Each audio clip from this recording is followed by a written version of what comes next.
Kita beralih ke informasi lain, Saudara. Satgas Pangan Bareskrim Mabes Polri melakukan sidak ke gudang milik CV Sinar Laut di Kecamatan Panjang, Kota Bandar Lampung. Dalam sidak bersama tim Dinas Perindustrian dan Perdagangan Provinsi Lampung, serta Ditkrimsus Polda Lampung ini, tim Polri menemukan setidaknya 356.000 liter minyak goreng yang ditimbun di gudang tersebut.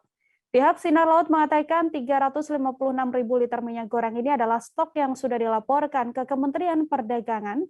Untuk mengetahui informasi lebih lengkapnya terkait dugaan adanya penimbunan minyak goreng ini, Saudara, sudah ada wartawan Tribun Lampung, ada Bayu Saputra di sana yang akan memberikan informasi lebih lengkapnya untuk Anda. Halo, selamat siang, Bayu, silakan dengan informasi Anda. Selamat siang, rekan Ira. Perlu disampaikan kepada masyarakat Lampung dan seluruh masyarakat Indonesia bahwasannya kemarin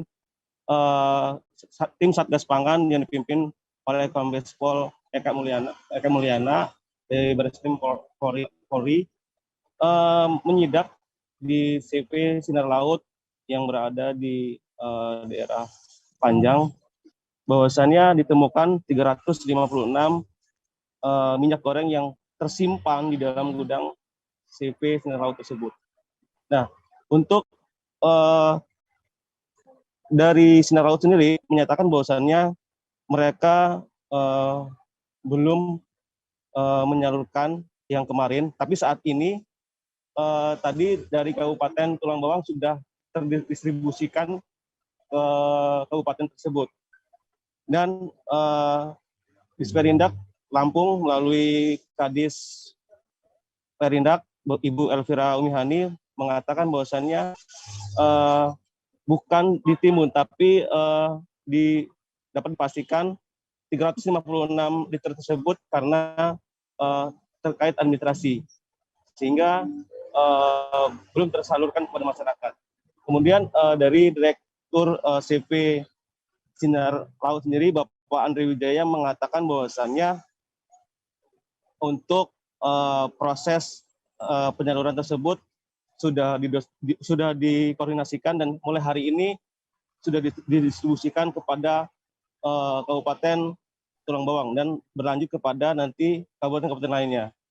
Nah, Bapak Andre juga menyatakan bahwasannya memang sampai sekarang pihaknya belum bisa memproduksi CMO atau DMO atau bahan untuk pembuatan minyak.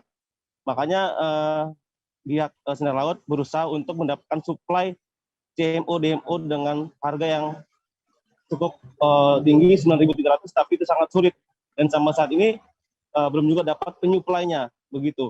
Kemudian CV Sinar Laut juga sudah mencari ke luar daerah seperti Bangka Belitung, Palembang, Jambi, Bengkulu untuk mencari di CPO dan DMO tersebut. Karena sampai saat ini tidak ada CPO yang didistribusikan kepada CV Sinar Laut. Untuk harga sendiri di eceran tertinggi itu berada di angka 12.500 dan 14.000 untuk yang 1 liter. Begitu rekan Nila dan Tribuners. Bayu Saputra, Tribuners, wartawan Tribun Lampung melaporkan terkait temuan 356 ya, rekan Nila. liter. Terima kasih rekan. Jangan lupa subscribe, share, komen, dan like ya.